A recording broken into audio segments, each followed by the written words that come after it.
અહીંયા સાવરકુંડલાની અંદર સર્વજ્ઞાતિ સમૂહ લગ્ન મહોત્સવ થાય છે।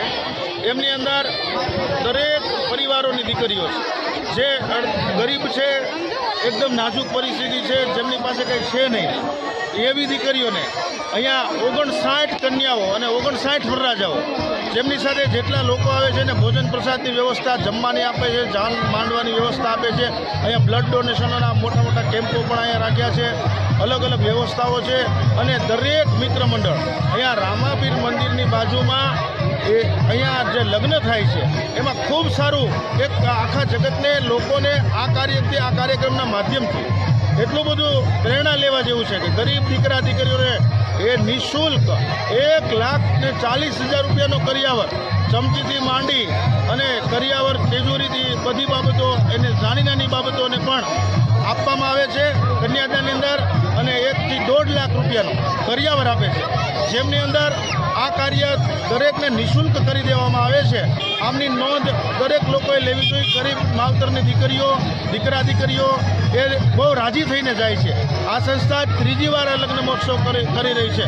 59 નવદંપતીઓએ આમની અંદર લાભ લીધો છે, પ્રભુતામાં પગલાં માંડ્યા છે। અને મસાપીર જે છે એ ઝીંઝુડાથી એ મસાપીર બાપાને આ ખૂબ આશીર્વાદ અને પ્રેરણાથી અહીંયા જે કાર્યક્રમ થઈ રહ્યો છે, જમણવારના દાતા છે અને એમનો આશીર્વાદ અમને બધાને ખૂબ પ્રાપ્ત થાય છે। અને આમાંથી સમાજને એક નોંધ લેવાની છે કે આ કાર્યક્રમ દ્વારા દરેક લોકો ઓછા ખર્ચે કાર્ય કરે અને આવા સમૂહની અંદર જોડાય। અને આ લોકો આજે મહિલા મંડળ છે અને એમની સાથે જોડાયેલા સેવાકીય પ્રવૃત્તિના યુવાનો છે, મિત્રો છે, આગેવાનો છે, એ દરેક આગેવાનો એ પોતાની સેવા આપે છે।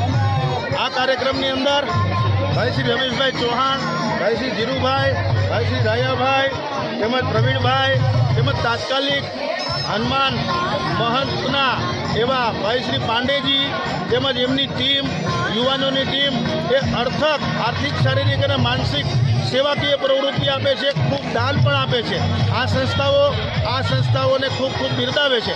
આવા જ્યાં જ્યાં કાર્યક્રમો હોય છે ત્યાં તાત્કાલિક હનુમાન પરિવાર છે, મિત્ર મંડળ છે, એ પણ બાપા સીતારામ મંડળ બગદાણાથી પધાર્યું છે, ગોપી મંડળો અસંખ્ય પધાર્યા છે, એમાં સેવા આપે છે।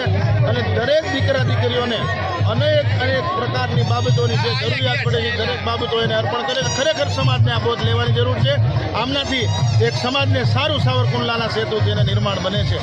તેમજ આ કાર્યક્રમની અંદર મને વિજયદાદા શાસ્ત્રી ગોલ્ડન દાદા તરીકે મને આ લોકોએ અહીંયા સેવાનો લાભ મળ્યો છે। આ સેવાકીય પ્રવૃત્તિમાં મને પણ આ સૌભાગ્ય પ્રાપ્ત થયું છે કે આ કાર્યક્રમની અંદર આ યજમાનો દ્વારા